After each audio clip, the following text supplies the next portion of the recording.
This is something we used a little earlier on some T-Rex Fast Grab. We're just going to do a bit of a clean up now. We're going to use our Swipex. Now these come in 2 containers, quantity of 100 and quantity of 50. And what we're going to do, obviously, take 1 or 2 out of here, and just in a circular motion, just go round and round in circles here until you get that starting to move. It's cleaning it right through. Beautiful. Gets that soapiness out of the Swipex cloth.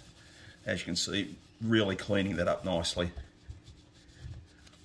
Beautiful. Look at that. Okay. You're not going to get any better than that. Okay. And then you actually take it off your hands as well. Smells nice afterwards. Bit of a citrus smell to it. There we go. All done and dusted. Cheers.